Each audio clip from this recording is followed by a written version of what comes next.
Hi everyone, this is Seshubi Agarwal and today I will be discussing Indian Accounting Standard 103, that is business combination. It is one of the important standards which we all study for the CA final module, and being a CA and CA student at some point of time, I studied this chapter and thought of sharing with you all my learnings. So let's start. So Indian Accounting Standard, that is Ind AS 103, business combination. So what is a business combination? Business combination होता क्या है? Business combination is basically a transaction in which acquirer obtains control of another business, the acquiring. तो business combination एक transaction होता है जिसमें acquirer control ले लेता है किसका, of the another business, that is the acquiree. So business combination in which acquirer obtains control of the acquiree. अब बिजनेस कॉम्बिनेशन अगर हम हमारा स्टडी मॉड्यूल देखेंगे तो बिज़नेस कॉम्बिनेशन को स्टार्ट करने से पहले मॉड्यूल हमें डिफ्रेंशिएट करता है किसमें, बिज़नेस कॉम्बिनेशन और एक्विजिशन में एंड एसेट एक्विजिशन.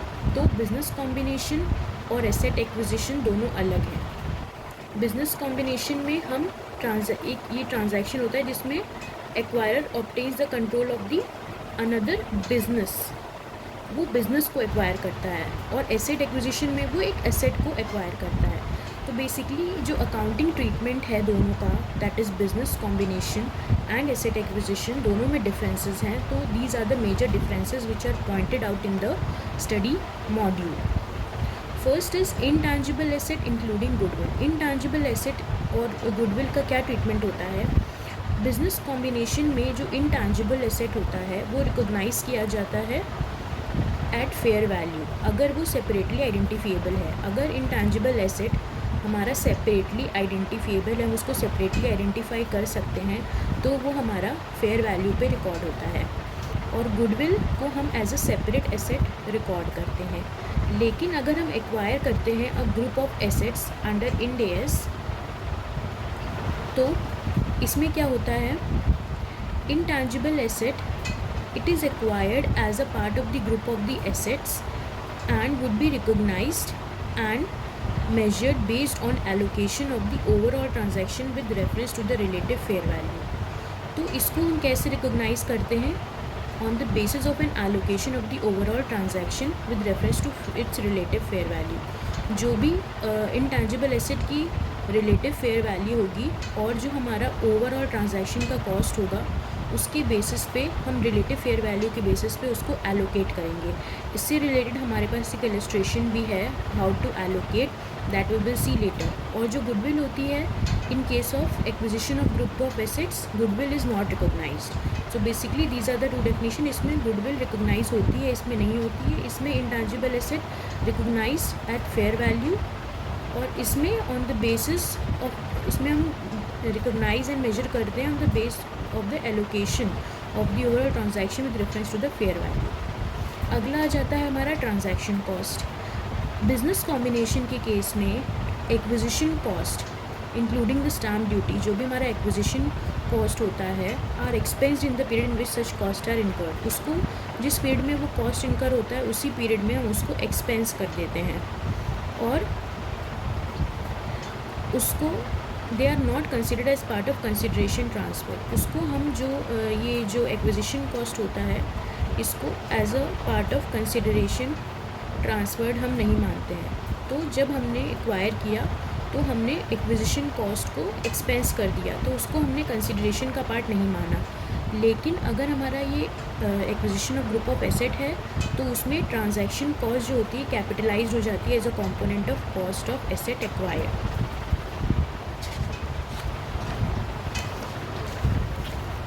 अगला आता है deferred tax accounting. Deferred tax accounting में क्या होता है? Deferred taxes are recorded on temporary differences of asset acquired other than goodwill and liabilities assumed in business combination. तो बिजनेस कॉम्बिनेशन में जो डेफर्ड टैक्सेस होते हैं वो रिकॉर्ड किए जाते हैं on the temporary differences of the asset acquired. जो भी टेम्परेरी डिफरेंसेस होते हैं ऑफ द एसेट एक्वायर्ड, जो भी हमने एसेट एक्वायर किए, सपोज़ हमने कोई एसेट एक्वायर किया बिजनेस कॉम्बिनेशन में, तो उस एसेट को एक्वायर करने से जो भी टेम्परेरी डिफरेंसेस आते हैं, उन टेम्परेरी डिफरेंसेस को हम रिकॉग्नाइज करते हैं उन deferred as a deferred taxes, और लाइबिलिटीज़ अज्यूम, इन दोनों को हम रिकॉग्नाइज करते हैं the deferred taxes other than goodwill. Goodwill को हम उसका टेम्परेरी डिफरेंसेस नहीं रिकॉर्ड करते हैं। लेकिन अगर हम एसेट एक्वायर कर रहे हैं तो end S prohibits recognition of deferred taxes for temporary differences that arise upon initial recognition of asset or liability as a transaction, which is not a business combination and at the time of transaction affects neither accounting or taxable income। तो अगर हम asset acquire कर रहे हैं, हमारा business combination नहीं है, तो उस केस में इंड एस प्रोहिबिट करता है कि हम कोई भी टेम्परेरी डिफरेंस रिकॉर्ड नहीं करेंगे। अब आगे आ जाते हैं, situations where fair value of the asset acquired and the liabilities assumed exceed the fair value of consideration transferred, that is gain on bargain purchase. ये गेन ऑन बार्गेन परचेज, ये जो कुछ टर्म्स होते हैं, ये जब हम जैसे जैसे आगे हम ये पढ़ेंगे बिजनेस कॉम्बिनेशन का सेक्शन, फिर आगे कंसोलिडेशन का सेक्शन, तो उसमें हम ये टर्म पढ़ेंगे गेन ऑन बार्गेन परचेज।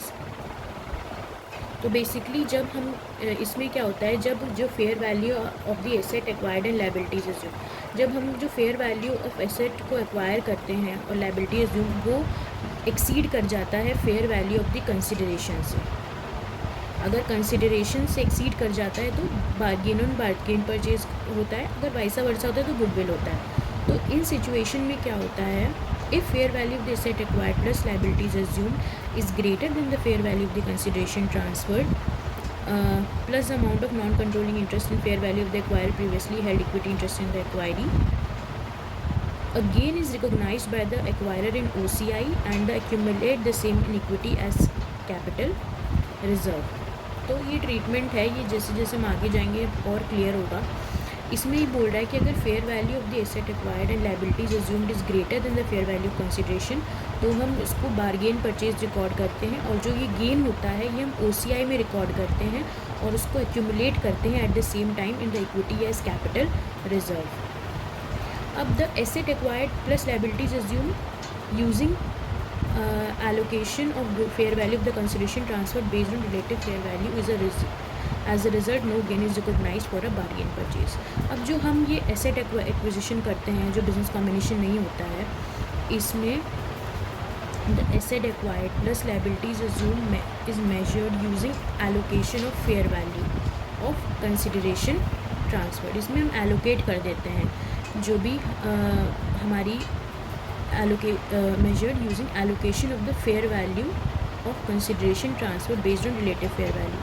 तो हम उसमें जो भी allocate consideration होती है उसको allocate कर देते हैं on the basis of the fair value। as a result इसमें कोई भी गेन या गेन नहीं होता है, तो इस वजह से इसमें कोई भी बार्गेन परचेज रिकॉर्ड नहीं होती है। And the last difference is contingent liabilities assumed. Contingent liabilities का क्या ट्रीटमेंट है, to be recognised if represents present obligation that arises from past events and its fair value can be measured reliably with subsequent changes to profit charges to profit and loss। तो to be recognized इसको हम recognize करेंगे if it represents the present obligation। ये हमारी present obligation है जो कि arise हुई है कोई past event से। सपोज़ कोई पास्ट इवेंट था जिसके कारण कोई कंटिंजेंट लाइबिलिटी राइज हो गई। फॉर एग्ज़ाम्पल कोई केस था जो कंपनी के ऊपर फाइल था और वो उस केस को हार गई, तो नाउ दैट इज़ अ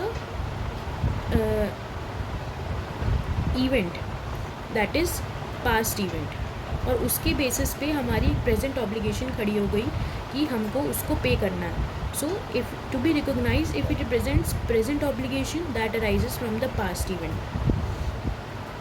तो ये मैंने आपको बस एक एग्जाम्पल दिया है समझाने के लिए, इसके बारे में डिटेल में कि प्रेजेंट ऑब्लिगेशन क्या होता है, पास्ट इवेंट्स क्या होते हैं, that is a separate section on contingent liability that needs to be read and its fair value can be measured reliably with subsequent changes to profit and loss.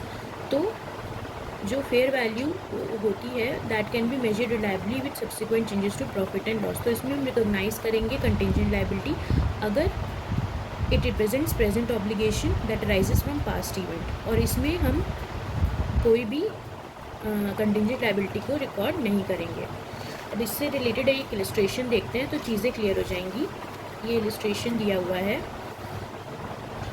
हमारा module में। An entity acquires an equipment and patent in exchange for ₹1000 crores। एक entity ने acquire किया equipment and patent in exchange for 1000 crores cash and land. The fair value of the land is ₹400 crores and its carrying value is 100 crores. Fair value of equipment and patent are estimated to be 500 crores and 1000 crores respectively. The equipment and patent relate to a product that has just recently been commercialized. The market for this product is still developing. Assume the entity incurred no transaction cost for case of convenience.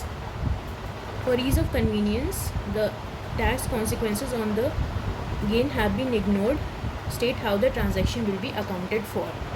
अब ये कैसे account for होगा? अब ये हमारा जो acquisition है ये बिज़नेस कॉम्बिनेशन नहीं है, ये हम एसेट एक्वायर कर रहे हैं क्योंकि इसमें कोई भी बिज़नेस नहीं है। हम इसमें बेसिकली इक्विपमेंट और पेटेंट एक्वायर कर रहे हैं in exchange for cash and land. तो as per paragraph 2B of Ind AS 103, the standard does not apply to the acquisition of an asset or a group of asset that does not constitute business. In such cases, the acquirer shall identify and recognize the individual identifiable asset acquired, including those assets that meet the definition and recognition criteria for intangible asset, that is IND AS 38 intangible assets. अब इसमें क्या होगा? The cost of the group shall be allocated to individual identifiable asset and liabilities on the basis of the relative fair value on the date of the purchase. Such a transaction or event does not give rise to goodwill. In the given case, the acquisition of the equipment and patent does not represent acquisition of a business, as equipment and patent relate to the product that has recently been commercialized. अब इसमें the cost of asset acquisition is determined based on the fair value of the asset given. उसको हम जो cost होता है acquisition का वो determine करते हैं on the basis of the fair value of the assets given, जो एसेट हम दे रहे हैं। और यहाँ पे हम क्या दे रहे हैं? Cash and land. Unless the value of the asset received is more reliably determinable. अगर जब तक जो एसेट रिसीव कर रहे हैं that is not more reliably determinable, तब तक हम जो दे रहे हैं उसकी वैल्यू कंसिडर करेंगे as a cost. In the given case the fair value of the land appears to be more reliable than the fair value of the estimate of patent and equipment. Thus, entity should recognize the acquisition of equipment and patent as 1400. तो जो 1400 होगा that will be total fair value of consideration transferred.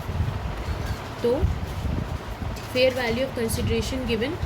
Now this 1400 is allocated to individual asset based on the relative estimate of the fair value. और जो 300 रुपये का जो आया, जैसे 100 करोड़ का कैरिंग वैल्यू था, फेयर वैल्यू हमारा 400 करोड़ है फॉर लैंड, तो जो ये 300 करोड़ आया that will be recorded as a gain. और इक्विपमेंट को कैसे हम रिकॉर्ड करेंगे? जैसे हमने भी पढ़ा था कि फेयर वैल्यू के बेसिस पे एलोकेट हो जाएगा। तो रिलेटिव फेयर वैल्यू कितनी हो गई? 500 divided by 1500 into 1400।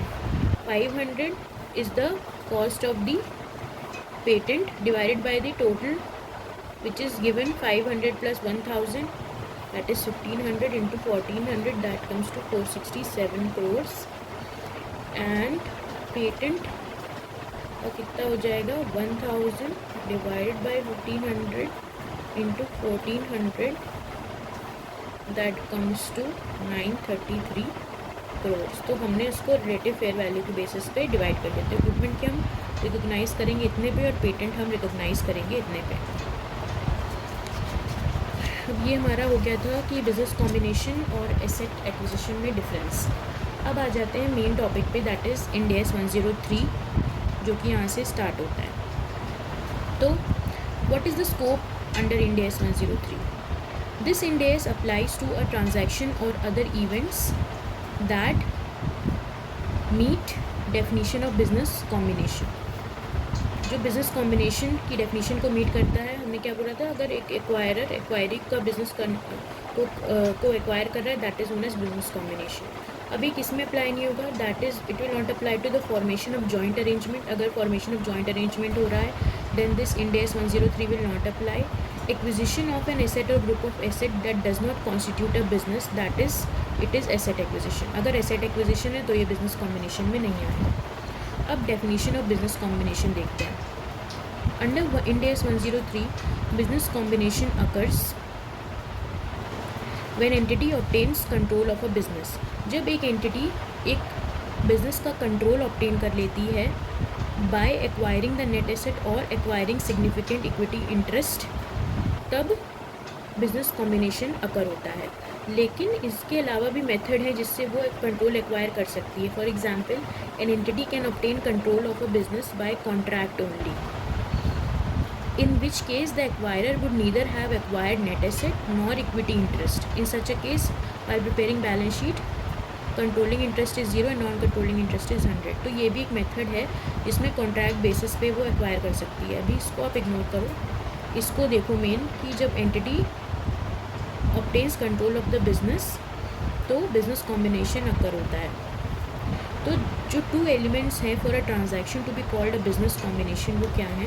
The acquirer obtains control of an acquiree, control as is defined under section 110, जो कि हम आगे देखेंगे. और दूसरा the acquirer is a business, acquiree is a business. तो बिजनेस होना चाहिए और कंट्रोल होना चाहिए, दो चीज़ें ज़रूरी हैं.